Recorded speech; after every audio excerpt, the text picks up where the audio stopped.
देखिए, अगर आप इन गलतियों को कर रहे हो तो जो आपकी बॉडी 3 महीने में बननी चाहिए, वो साल भर में भी नहीं बन पाएगी। अभी मैं आपको कुछ ऐसे गलतियों के बारे में बताने वाला हूँ जिसे अगर आप अवॉइड कर लेते हो, तो आप अपने बॉडी को बहुत जल्दी ट्रांसफॉर्म कर लोगे, बहुत जल्दी बना लोगे। तो ज़्यादा समय को बर्बाद नहीं करते हैं और सीधे आते हैं टॉपिक पे क्योंकि ये इम्पोर्टेंट है। मिस्टेक नंबर 1, श्वास को दबाकर और आवाज को दबाकर वर्कआउट करना। आपने ये देखे होंगे कि जो लोग कुंफू करते हैं या फिर मार्शल आर्ट करते हैं, वे एक स्पेशल तरीके के आवाज के साथ अपने मार्शल आर्ट्स को परफॉर्म करते हैं। पता है क्यों? आपको ये लग रहा होगा कि ये एक नॉर्मल सी चीज है, लेकिन नहीं, ये आपके ताकत को बढ़ाने का एक तरीका है। आप में से बहुत से लोग गलती क्या करते हैं कि जब भी भारी वेट उठाते हैं, वर्कआउट में रेपिटेशन को परफॉर्म करते हैं, तो जैसे ही उठाते वक्त टाइम आता है या फिर पुशअप्स कर रहे हो, नीचे जा रहे हो, ऊपर उठाते वक्त टाइम आता है, तो उस वक्त श्वास को आप लोग रोक देते हो और फिर करते हो, या फिर अपने मुंह को बंद कर लेंगे और आवाज को दबाकर वर्कआउट करेंगे।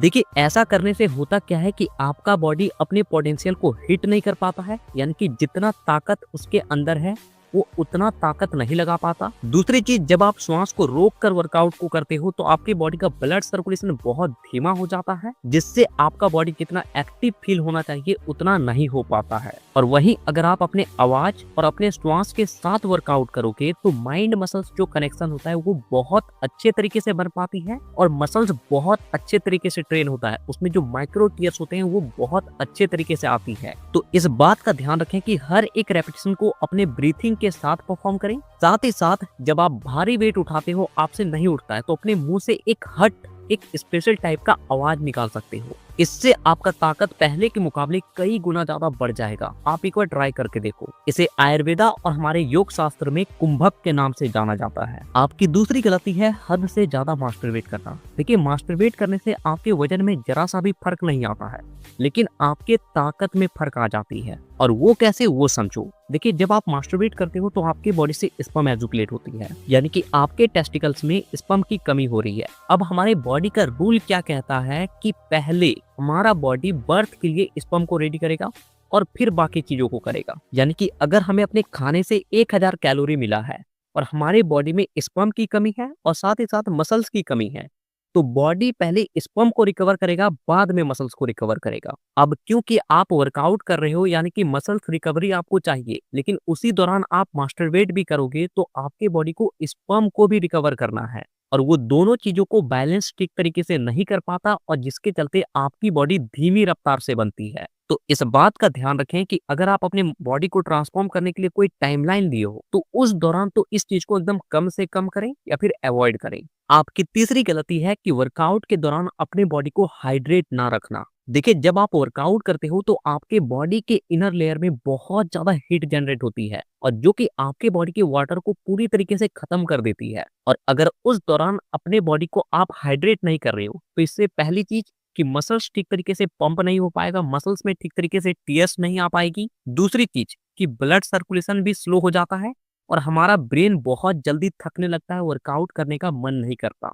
इसलिए वर्कआउट के दौरान आपको पानी पीते रहना है, लेकिन कैसे पीना है वो भी समझ लो। ऐसा नहीं है कि पूरा पेट भरकर पानी पी ले। 1-2 सेट कंप्लीट हुआ, फिर 1-2 स्विप, एकदम 1-2 घूंट पानी पिए, फिर 1-2 सेट कंप्लीट करें और फिर पानी पिए और पानी हमेशा बैठ कर पिए। आपकी चौथी गलती है पोस्ट वर्कआउट मील को देर से लेना। देखिए, जब आप वर्कआउट करते हो तो आपके बॉडी का कैलोरी बहुत तेजी से बर्न होता है और बॉडी उस चीज को रिकवर करने के लिए तुरंत हमारा भोजन मांगता है, हमारा पोषक तत्व मांगता है।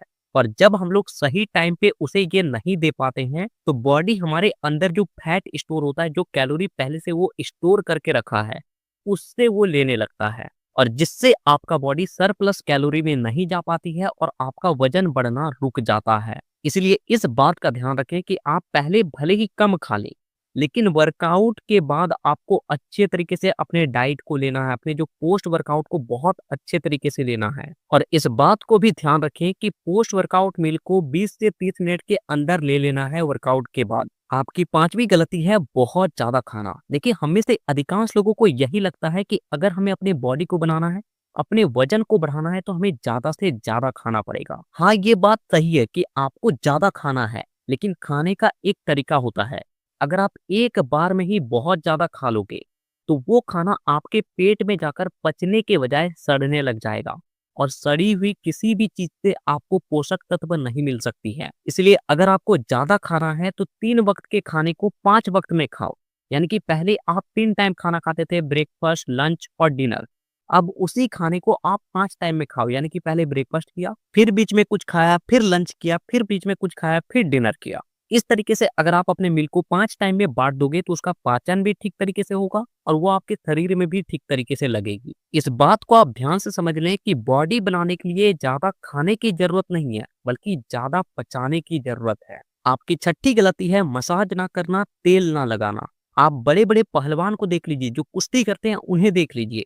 वो तेल ज़रा-सा नहीं खाएँगे, लेकिन अपने बॉडी में तेल ज़रूर लगाएँगे, अपना मसाज ज़रूर करेंगे। देखिए मसाज करने से होता क्या है कि हमारे बॉडी में जो मसल्स टियर्स आए होते हैं, जो मसल्स रिकवरी का जो प्रोसेस होता है वो पहले के मुकाबले कई गुना ज़्यादा बढ़ जाती है। साथ ही साथ बॉडी का ब्लड सर्कुलेशन बहुत तेज हो जाता है, हमारा बॉडी एक्टिव रहता है। और बॉडी बनाने के लिए यही तो आपको चाहिए कि जितना तेजी से आपका मसल्स रिकवर होगा, न्यू मसल्स उतना ही तेजी से बनेंगे, यानी कि बॉडी उतना ही तेजी से बनेगी। तो अगर रोज मसाज नहीं कर पाते हो तो कम से कम वीक में 2 दिन तो अपने बॉडी का मसाज जरूर करें, धूप में जरूर बैठे। आपकी 7वीं गलती है वर्कआउट के बाद ना नहाना। आप बड़े बड़े बॉडी बिल्डर्स को देख लीजिए, वो वर्कआउट के बाद कूल शावर लेते हैं, आइस बाथ लेते हैं। पता है क्यों? क्योंकि वर्कआउट के बाद ठंडे पानी से नहाने से आपका जो मसल्स रिकवरी का प्रोसेस होता है वो बहुत ज़्यादा तेज हो जाती है और बॉडी में जो पेन है, जो सूजन है, वो भी खत्म हो जाता है। दूसरी चीज़, जो पसीने के चलते इन्फेक्शन का प्रॉब्लम होता है, जो इचिंग होता है, दाद खाद खुजली होता है, वो भी कभी नहीं होता है।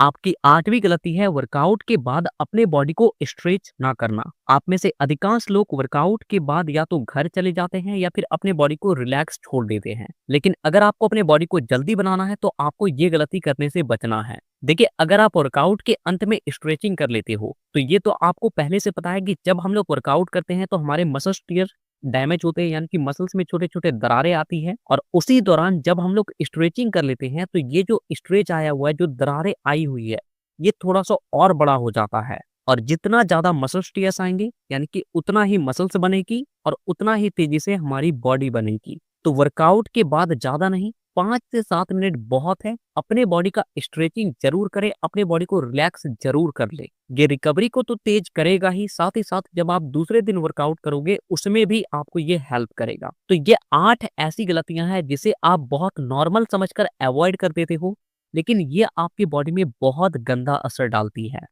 आप इन 8 गलतियों को सुधार कर देखो, 1 महीने में आपकी बॉडी में एक अलग ही रिजल्ट दिखेगी। तो नीचे कमेंट करके ये जरूर बताएं कि आप अगली वीडियो किस टॉपिक पर देखना चाहते हो और साथ ही इसी तरह के और भी वीडियोस को देखने के लिए चैनल को सब्सक्राइब करके बेल आइकन को दबाना बिल्कुल भी ना भूलें, ताकि अगली वीडियो जब भी आए वो वीडियो आपके पास सबसे पहले पहुंचे। तो वीडियो देखने के लिए दिल से धन्यवाद।